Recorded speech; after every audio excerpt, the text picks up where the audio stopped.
Bonjour Internet. On se retrouve aujourd'hui pour la toute première vidéo de cette chaîne. Et aujourd'hui, on va parler de Louis de Funès, histoire de...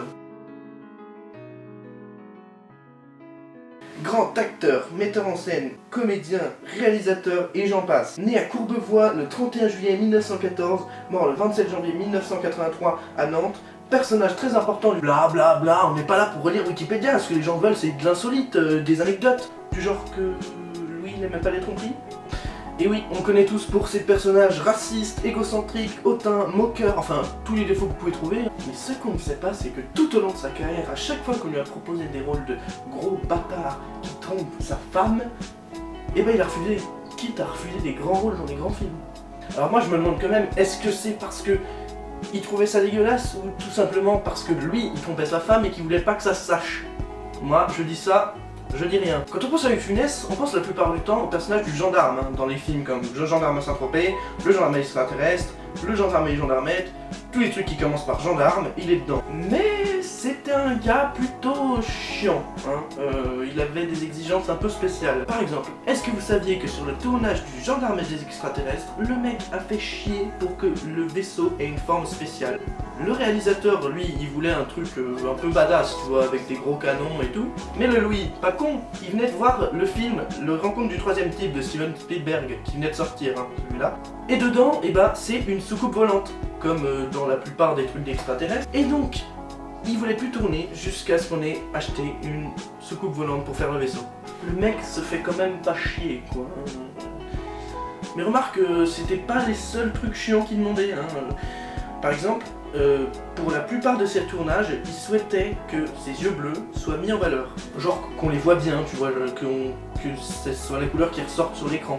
Le mec chiant, je vous raconte pas la galère des ingé sons et des réalisateurs qui devaient à chaque fois faire en sorte qu'on voit ses yeux, qu'ils soient bien bleus, une galère. En même temps, pour avoir ce genre d'exigence, il faut être quelqu'un d'à peu près, on va dire, irremplaçable, important. Et il n'est pas devenu important du jour au lendemain comme ça, hein. Il a volé la vedette à beaucoup d'acteurs, beaucoup plus expérimentés que lui.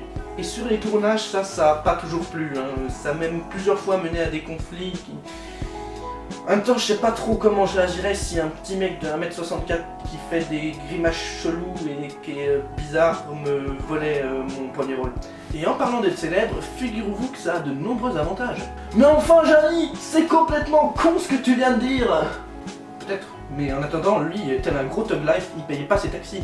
Ah bah oui, à quoi ça sert de payer quand tu peux juste donner un autographe sur un petit bout de papier? Et ouais, payer ses taxis en autographe, c'est pas donné à tout le monde, et c'est quand même vachement badass.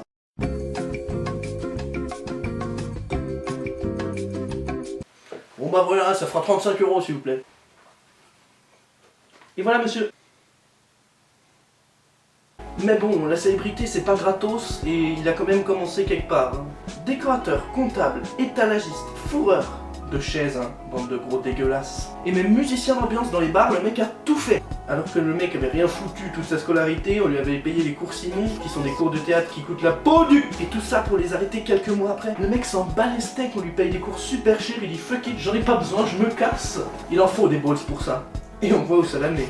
Et d'ailleurs, il a pas commencé avec des grands rôles, hein, c'est logique. Sa première apparition sur le grand écran, c'est le cinéma pour ceux qui savent pas, date de 1946 dans le film La Tentation de Barbizon, et il y incarne un portier. Il y apparaît seulement 43 secondes, et il a des putains de cheveux. Et ça c'est beau. Mais la première fois qu'il joue son personnage surexcité qu'on connaît tous, c'est dans le film La Traversée de Paris qui paraît en 1956 et où il vole la vedette à Jean Gabin et Bourvil. Quand même. Et on finit en beauté avec une anecdote pas piquer les hannetons. Il faisait ses cascades le mec. Et oui, cette expression existe. Et je vous emmerde. Sur le tournage du film Fantomas, il poursuit son ennemi, les bras accrochés à une grue. Et le gars, il est resté des dizaines de minutes accroché les bras à une grue comme ça. Donc même si c'était à 20 cm du sol, hein, ça fait mal. La journée qui a suivi, il a pas du tout pu bouger ses bras. Et il en a gardé des séquelles toute sa vie. Hein, donc on fait pas ça à la maison. Même pour faire le buzz sur le YouTube. Hein, les Jones. Et voilà, c'est déjà la fin de cette première vidéo. Donc même si c'était pas de l'histoire à proprement parler, j'espère que ça vous a plu. N'hésitez pas à me le dire dans les commentaires. à me donner des idées, même si j'en ai déjà quelques-unes. Moi, je me suis vraiment amusé à le tourner, j'espère bien continuer comme ça parce que j'ai vraiment du plaisir à tourner ces vidéos et j'en apprends beaucoup en faisant les recherches. Donc si ça vous a plu, n'hésitez pas à vous abonner, à mettre un petit pouce bleu dans les airs et à partager cette vidéo à un maximum de monde. On se retrouve très vite pour une prochaine vidéo. Yo!